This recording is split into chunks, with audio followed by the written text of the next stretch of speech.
Hello everyone. Everyone in the today's lecture we will talk about oogenesis, right? आज के इस lecture में जो है हम लोग oogenesis के बारे में डिटेल में समझेंगे। तो आइए इसे शुरू करते हैं। देखिए फर्स्ट ऑफ ऑल अब we have done the spermatogenesis completely, right? अब जब हम oogenesis की बात करते हैं तो let's go with the definition first of all, right?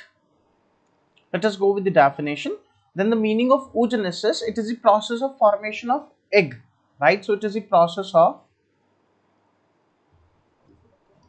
formation of egg. ठीक है, तो जब हम लोग एग की बनने की बात करेंगे so this is exactly called as oogenesis, right? अब देखिए ये एक डिसकंटिन्यूअस प्रोसेस है। सबसे पहली बात तो जो oogenesis है एक डिसकंटिन्यूअस प्रोसेस है। It is a discontinuous process. अभी क्यों है डिसकंटिन्यूअस प्रोसेस, ये अभी हम लोग जो है जानेंगे कि ये डिसकंटिन्यूअस प्रोसेस क्यों है। दूसरी बात ये है कि जैसे स्पर्मेटोजेनेसिस प्यूबर्टी के टाइम स्टार्ट होता है, एडोलसेंस में स्टार्ट होता है, oogenesis एम्ब्रियोनिक लाइफ में ही शुरू हो जाता है। तो it start in embryonic life, right? It starts in embryonic life. पहले तो ये दो चीजें जो हैं आपको जाननी जरूरी है। इसके बाद जो है हम कुछ इवेंट्स की बात करेंगे, राइट? अब देखिए oogenesis भी 3 फेजेस में कंप्लीट होता है। अगर हम यहाँ oogenesis के फेजेस की भी बात करें तो जो oogenesis का प्रोसेस है वो भी 3 फेजेस में कंप्लीट होगा। That is multiplication phase,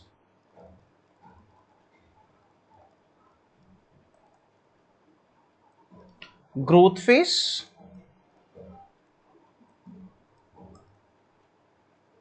and maturation phase.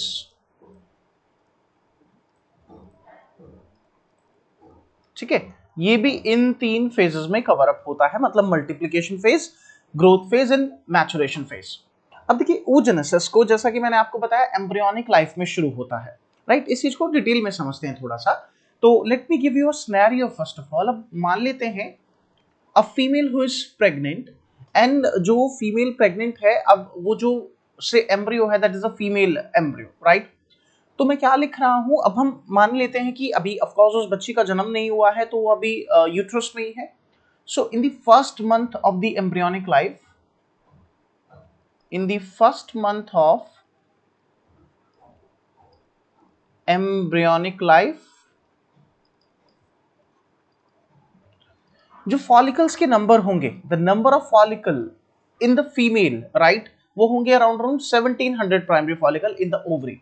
So the number of follicle, the primary follicle, they are around around 1700। तो अभी 1700 प्राइमरी फॉलिकल्स होंगे उसकी ओवरी में, राइट? अभी जो है फर्स्ट मंथ एम्ब्रियोनिक लाइफ की हम बात कर रहे हैं, राइट? अब देखिए ये डिवीजन यहां बहुत ज्यादा होता है, और फिर by the second month itself, right, by the second month itself, यही जो प्राइमरी फॉलिकल के नंबर हैं they increases up to 6 lakh primary follicle. So the number of primary follicle increases and they reaches up to the 6 lakh. Can you see the large number of the number? From 1700 primary follicle to the 6 lakh primary follicles are there. So this is something which is very, very important. And these numbers keep increasing by the 5th month. So by 5th month, if I say in the 5th month, and of course I'm talking in the embryonic life. So in the 5th month of embryonic life,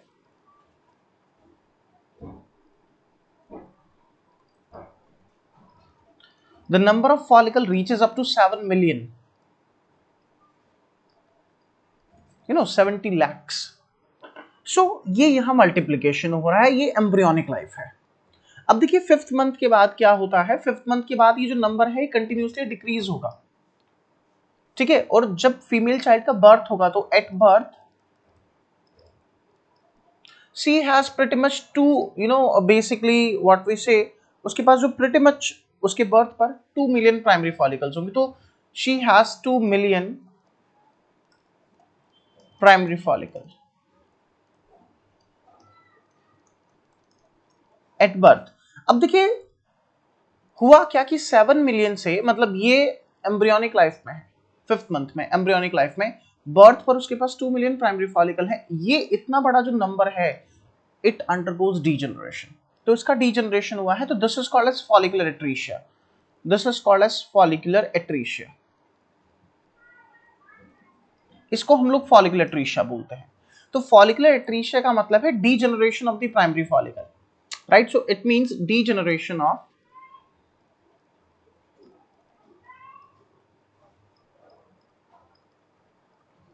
primary follicles. जो primary follicle है इनका degeneration हुआ है, तो this is called follicular atresia. That is the first thing that you need to understand, right? अब ये जो follicular atresia है, it continues, so I am writing here, it continues till puberty.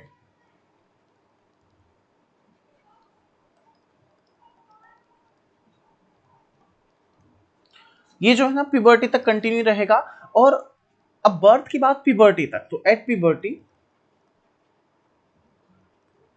only 60 to 80,000 primary follicle left,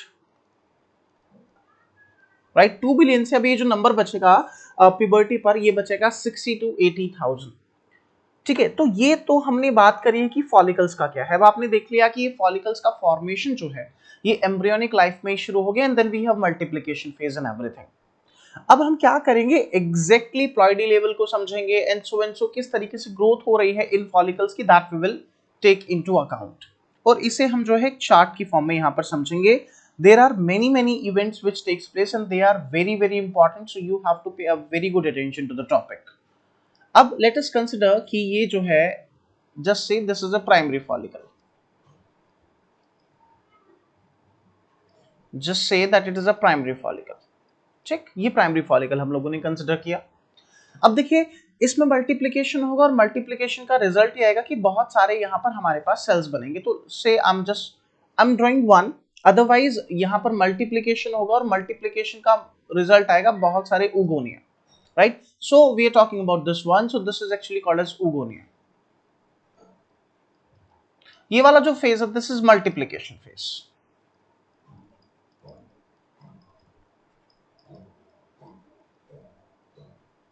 This oogonia which is formed, this is of course diploid। ठीक है ना? अब देखिए, ये डिप्लॉइड है। अच्छा, अब ये oogonia जो है it will grow, so this is called as growth phase. अभी ग्रोथ फेज है, और ग्रोथ फेज के बाद we have a big cell, right? So this is called as primary oocyte। ये प्राइमरी oocyte है। अब ये अभी बर्थ नहीं हुआ है फीमेल का, इस बात को ध्यान रखना, ये सारा जो है एम्ब्रियोनिक लाइफ में है। अब एक इंपॉर्टेंट बात यह है कि ग्रोथ फेज में होता क्या है, तो देखिए ये इंपॉर्टेंट है कि ग्रोथ फेज में किस चीज का ग्रोथ हुआ है, तो यहां पर यॉर्क सिंथेसिस होता है। सो इस प्रोसेस को हम बोलते हैं वाइटेलोजेनेसिस। ग्रोथ फेज में जो यॉर्क है, अब देखिए हमारे पास तो बहुत कम यॉर्क होता है because foetus would be connected to the placenta, right? But हालांकि यॉर्क होता है, ह्यूमन एग में भी बहुत कम यॉर्क होता है। मैं बात करूंगा, ऐसे एग को माइक्रोलेसिथल बोलते हैं। सो यॉर्क सिंथेसिस जो है ग्रोथ फेज में ही होती है, that is called vitellogenesis. So let me write it here, vitellogenesis means yolk synthesis. तो जो यॉर्क सिंथेसिस का प्रोसेस है, इसको हम लोग वाइटेलोजेनेसिस बोलते हैं। अब देखिए, ये प्राइमरी oocyte की प्लॉइडी भी डिप्लॉइड है। अब इस प्राइमरी oocyte में मियोसिस 1 शुरू हो जाती है, यहां से अब बड़ा इंपॉर्टेंट डिस्कशन शुरू होता है। तो यहां से क्वेश्चन फ्रेम होगा, तो ध्यान रखना है कि यहां पर मियोसिस 1 शुरू हो जाएगी, मियोसिस 1 स्टार्ट हो जाएगी। अब देखिए, मियोसिस 1 के कुछ फेजेस होते हैं, जैसे प्रोफेज 1, मेटाफेज 1, एनाफेज 1, टेलोफेज 1। तो मियोसिस 1 शुरू होगा, लेकिन प्रोफेज 1 के, अब प्रोफेज 1 में भी सब स्टेजेस है, जैसे leptotene, zygotene, pachytene, diplotene and diakinesis. तो मियोसिस 1 में जब ये आएगा, तो डिप्लोटीन स्टेज में ये प्राइमरी oocyte अरेस्ट हो जाएगा। तो meiosis 1 start but arrested in diplotene of prophase 1 of meiosis 1। अभी मियोसिस 1 के प्रोफेज 1 में अरेस्ट रहेगा। अब ये अरेस्ट ही रहेगा जब तक चाइल्ड का बर्थ भी हो जाएगा। सो लेट्स से कि यहां बच्चे का बर्थ हुआ, तो बर्थ के बाद भी no change would be appear, and then the child will reaches to the puberty, and after puberty I am sure that you are aware कि अब ये जो है मियोसिस 1 यहाँ कंप्लीट होगी। तो मियोसिस 1 का जो कंप्लीशन है फर्दर ये होती है प्यूबर्टी में। तो यहाँ मियोसिस 1 जब कंप्लीट हो जाएगी, अब देखिए मियोसिस 1 कंप्लीट हो जाएगी तो दो सेल्स बनेंगी, एक स्मॉलर सेल बनती है, एक बड़ी सेल बनती है। ये जो बड़ी सेल है this is called as secondary oocyte, this is called as secondary oocyte, and definitely it would be haploid because you can see meiosis का जो रिजल्ट है वो रिडक्शनल डिवीजन है, तो ये हैप्लॉइड सेल है। अब इंपॉर्टेंट बात ये है कि यहाँ दो सेल्स क्यों बने।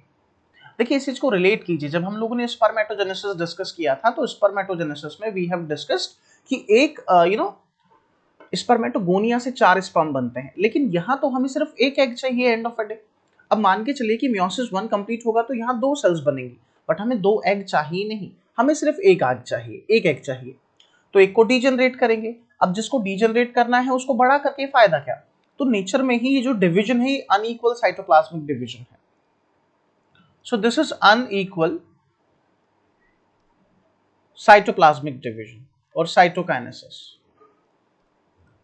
यहां जो डिवीजन हुआ है अनइक्वल हुआ है, और ये जो सेल बनी है जो स्मॉलर सेल है this is actually called as polar body. इसको हमने पोलर बॉडी बोला क्योंकि ये पहली पोलर बॉडी है, that is why we call it as first polar body, इसलिए हम इसको पहली पोलर बॉडी बोल रहे हैं या फिर फर्स्ट पोलर बॉडी। ये डिजनरेट हो जाएगी, it will going to degenerate. About secondary oocyte that you need to understand is this कि देखिए सेकेंडरी oocyte इस स्टेज पर ओव्यूलेशन होता है। सो ओव्यूलेशन जो है इसी स्टेज पर होगा। अब ओव्यूलेशन का मतलब क्या है कि we know that in the ovary there is a secondary oocyte, right? I think we have discussed the structure of ovary, correct? If not, don't worry, I'll discuss, right? Okay, yeah, so we'll discuss about the structure of ovary also. So अब जो हमने ovary का structure जब हम discuss करते हैं तो हमें पता लगेगा वहां कि ओवरी के अंदर बेसिकली क्या है, फॉलिकल की स्टेजेस हैं, like primary follicle, secondary follicle, tertiary follicle, and then Graafian follicle, and Graafian follicle से जो चीज बाहर आएगी that is secondary oocyte। This is something which is very important. तो सेकेंडरी oocyte की स्टेज पर जो है ओव्यूलेशन होता है, लेकिन जब ओव्यूलेशन होता है तो ओव्यूलेशन से पहले ही रादर आई शुड से यहां मियोसिस 2 भी शुरू हो जाएगी। तो आई am writing here meiosis 2 start, but again ये अरेस्ट हो जाएगी, अरेस्टेड इन मेटाफेज 2। एंड यही दोनों पॉइंट इंपॉर्टेंट है, examiner will catches you that at which stage the meiosis arrested in diplotin of prophase 1, so in primary oocyte, and at which stage metaphase 2 में arrest होता है तो secondary oocyte। अब secondary oocyte जब बाहर आएगा ovulation होगा तो वो already arrested है, उसमें meiosis complete नहीं हुई है। अब meiosis जब complete होगी, जब sperm की entry होगी, तो we'll talk during the fertilization कि जब sperm की entry होती है तो sperm आएगा और egg की membrane से और rather oocyte की membrane से attach होगा। जब sperm की entry होगी तो I'm writing here entry of sperm,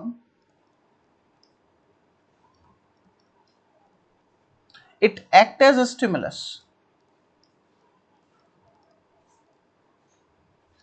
it act as a stimulus, और जब एंट्री हो जाएगी स्पर्म की तो होगा क्या, अगेन मियोसिस 2 कंप्लीट होगा। तो यहां मैं लिख देता हूं मियोसिस 2 कंप्लीट होगा और एक और स्मॉल सेल बनेगी, छोटी सी, एक बड़ी सी सेल बनेगी इसमें से। This is called as second polar body, अब क्योंकि दोबारा बन रही है इसे हमने सेकंड पोलर बॉडी बोला। And this structure what it is form, it is called egg. इसे आप एग बोलें या ओवम बोलें या oocyte बोलें, both are, all these things are same, and of course it is haploid. अब देखिए दो वर्ड्स डिस्कस करते हैं। मैंने आपसे कहा था कि एक डिसकंटिन्यूअस प्रोसेस है। अब डिसकंटिन्यूअस क्यों है, बिकॉज आपने देखा कि यहां पे भी अरेस्ट हुआ, फिर बाद में बर्थ के बाद कंटिन्यू हो रहा है, मींस प्यूबर्टी पे कंटिन्यू हो रहा है, so it will arrest at that time. And secondary oocyte में अगर स्पर्म की एंट्री नहीं हुई तो ये सेकेंडरी oocyte में ही रहेगा, ये कंप्लीट ही नहीं होगा।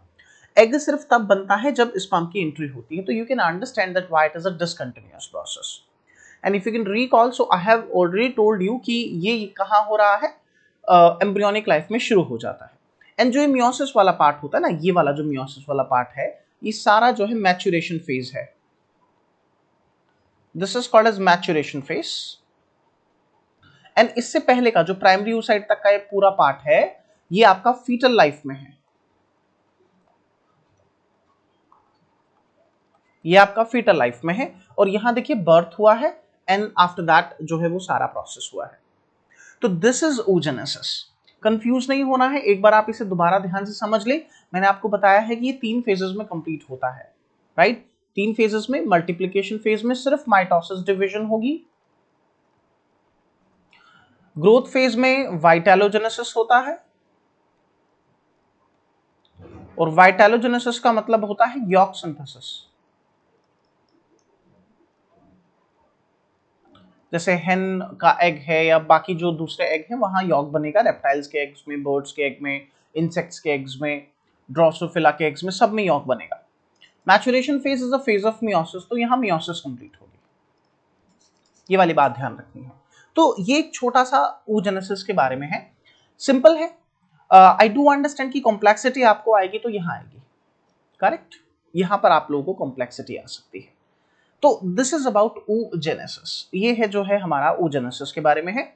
And if you want other lectures on reproduction, do check us the what we call as description box. Thank you very much.